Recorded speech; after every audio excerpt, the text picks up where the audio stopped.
जय माता दी आप सभी को। शरीर में कंपन होना, चक्कर आना, उबासी आना और डकार आना, आंखें लाल हो जाना, सिर भारी लगना, कंधे भारी लगना, कमर में दर्द लगना, इसके अलावा बेचैनी होना, घबराहट होना, पूजा पर बैठते ही आंखों से आंसू का निकलना और शरीर में हाथ पैरों में कंपन होना, झंझनाहट होना, ये सब चीज़ें आपके साथ में क्यों होती हैं और आप कैसे इन चीज़ों को शांत कर सकते हो। जब कोई व्यक्ति पूजा पाठ करनी शुरू करता है, चाहे वो देवी की करे या फिर देवता की करे, ऐसा देखा जाता है कि कुछ शक्तियाँ अधिक उग्र होती हैं शांत शक्तियों के मुकाबले। जो उग्र शक्तियाँ होती हैं वो शक्तियाँ अपना अनुभव बहुत ही जल्दी करवाती हैं, क्योंकि उनकी शक्ति भी उग्र होती है, उनका काम करने का तरीका भी त्वरित होता है और उग्र होता है। उदाहरण के तौर पर अगर आप माता काली के भक्त हैं या माता काली को मानते हैं और आप माता काली की पूजा करते हैं, तो अन्य देवताओं की तुलना में, अन्य देवियों की तुलना में माता काली की पूजा, उनकी साधना, उनका जप और उनका तप अधिक उग्र होता है और तुरंत कार्य करने वाला होता है। इसी प्रकार से अगर आप भगवान नरसिंह के मंत्र का जप करते हैं और पूजा करते हैं उनकी, तो उनकी भी साधना बड़े ही त्वरित फल देने वाली होती है। आज आपने साधना करी, कल के कल आपको उसका रिजल्ट मिल जाएगा। इसी प्रकार से हनुमान जी की साधना, हनुमान जी भी, हनुमान जी की शक्ति बड़ी ही उग्र है, क्योंकि हनुमान जी रुद्रावतार हैं, रुद्रदेव के अंश हैं, भगवान शिव के अंश हैं। भगवान शिव शांत भी हैं और उग्र भी हैं, और हनुमान जी उग्र देवता हैं, यानी कि तुरंत प्रसन्न होने वाले हैं, तुरंत क्रोधित होने वाले हैं। हनुमान जी की साधना, जप और तप अगर आप करते हैं तो उसका प्रभाव भी तुरंत आपको दिखाई देता है।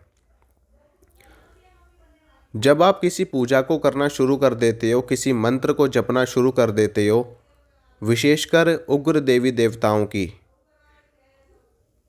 तो उसके उस साधना के फलस्वरूप वो शक्ति आपको अपना अनुभव करवाना शुरू कर देती है। कई बार ऐसा देखने में आया है कि कुछ लोगों को शक्तियाँ बहुत जल्दी दिखाई देना शुरू हो जाती हैं। जैसे कि कई लोग ऐसा कहते हैं कि हमारी दृष्टि खुली हुई है और हमको शक्तियों के दर्शन होते हैं, हमको शिव जी के दर्शन हुए हैं, हमको माता काली के हुए हैं, माँ दुर्गा के हुए हैं, हनुमान जी के दर्शन होते हैं। तो कहीं लोगों को उनके ऊपर सवारी के बारे में देखा गया, सवारी आ जाती है लोगों के ऊपर, लोग खेलना शुरू कर देते हैं और लोग कहते हैं माता काली की सवारी आ गई, माँ दुर्गा की सवारी आ गई, हनुमान जी की सवारी आ गई। तो कहीं लोगों को सिर्फ शरीर में झंझनाहट महसूस होती है, उबासियाँ आती हैं और हाथ पैर कांपने लगते हैं, सिर में उनको घुमेरी आती है, चक्कर से उनको महसूस होते हैं।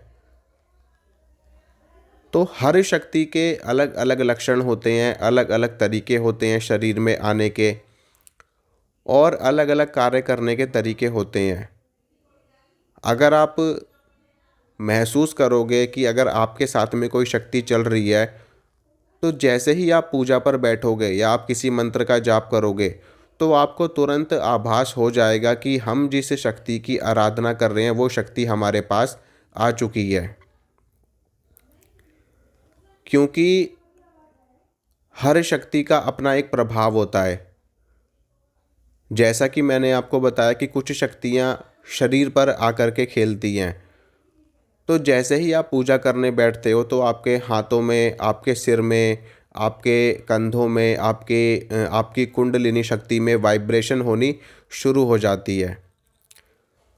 वास्तव में अगर मैं आपको बताऊं कि शक्ति शरीर में नहीं आती है, शक्ति आपकी जो कुंडलिनी शक्ति है, जो आपकी ऊर्जा है, जो आपके शरीर में 7 चक्र हैं, और जो आपके हाथों में, पैरों में, हर जगह जो ऊर्जा के चक्र हैं, उन ऊर्जा के चक्रों में शक्ति का प्रवाह बढ़ जाता है, जिसकी वजह से वो चक्र संतुलित हो जाते हैं और कुछ चक्र उसमें से असंतुलित हो जाते हैं, जिसकी वजह से आपको ऐसा महसूस होता है।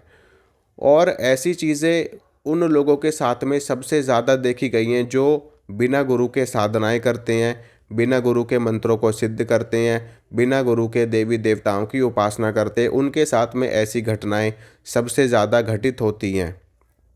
इसलिए कोई भी साधना करिए, कोई भी चीज़ सिद्ध करिए, बिना गुरु के मत करिए। अगर आपको कोई योग्य गुरु नहीं मिल पा रहे हैं तो आप अपने इष्ट को ही अपना गुरु बना लीजिए, ताकि उनकी ऊर्जा एक संतुलन के साथ में आपको प्राप्त हो। क्योंकि देवी देवताओं की जो ऊर्जा होती है वो इतनी विराट और इतनी विशाल होती है कि अगर वो ऊर्जा आपके शरीर में अचानक से प्रवेश कर जाए तो आपका शरीर ध्वस्त हो सकता है। देवी देवताओं की ऊर्जा जब किसी माध्यम से होकर के आपको प्राप्त होती है, जैसे कि मान लीजिए आपने गुरु बना लिए, तो जब आपको आपके इष्ट की कृपा प्राप्त होगी तो आपके गुरु के माध्यम से प्राप्त होगी। आपके इष्ट की ऊर्जा पहले आपके गुरु के पास जाएगी, फिर गुरु से आपके अंदर आएगी। तो यहाँ पर एक संतुलन बन जाता है, ऊर्जा का, शक्ति का एक संतुलन बन जाता है और फिर वो ऊर्जा आपको नुकसान नहीं पहुँचाती है, आपको परेशान नहीं करती है।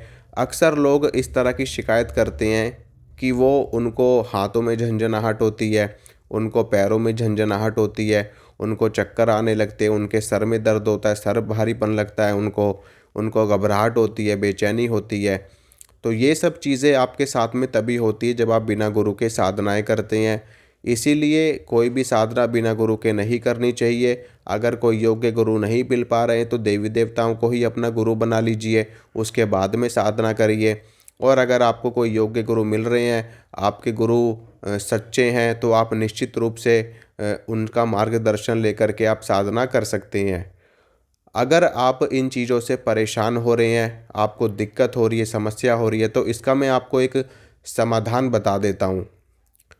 सबसे पहला समाधान तो ये है कि जो आप साधना कर रहे हैं उसको आप तुरंत बंद कर दीजिए। अगर आपको पूजा पाठ करने से, साधना करने से, मंत्र जाप करने से ऐसा हो रहा है तो अपनी साधनाओं को, अपनी पूजा पाठ को आप तुरंत बंद कर दीजिए। और जितनी संख्या में आप उस पूजा को कर रहे हो उसको कम कर दीजिए। अगर मान लीजिए आपकी रोज़ के आप 10 माला जप रहे हो तो सिर्फ़ और सिर्फ 108 बार ही मंत्र का जाप करिए प्रतिदिन, इससे ज़्यादा जाप ना करें। क्योंकि अधिक पूजा करने से, अधिक मंत्र जाप करने से अधिक ऊर्जा प्राप्त होती है। और अधिक ऊर्जा जब आपको प्राप्त होने लगती है और आपका शरीर उस ऊर्जा को झेलने लायक नहीं होता है, आपकी कुंडलिनी शक्ति, आपके ऊर्जा चक्र उस ब्रह्मांडीय ऊर्जा को, देवी देवताओं की ऊर्जा को झेलने लायक नहीं होता है, तो आपके साथ में ये सारी घटनाएं घटित होनी शुरू हो जाती हैं। इसीलिए अपनी पूजा को कम कर दीजिए या फिर अपनी पूजा को बंद कर दीजिए। और उसके बाद में जब आप किसी योग्य गुरु से आपको दीक्षा प्राप्त हो जाए या आप देवी देवताओं को अपना गुरु बना लें, उसके बाद में ही आपको साधना करनी है और धीरे धीरे करके आपको मंत्रों का जाप बढ़ाना है, धीरे धीरे करके अपनी पूजा को बढ़ाना है, ताकि आपके ऊर्जा चक्र, आपकी कुंडलिनी शक्ति उस ऊर्जा को सरलता से झेल सकें। तो अगर आपको ये वीडियो अच्छा लगता है, वीडियो को लाइक करना, वीडियो को शेयर करना।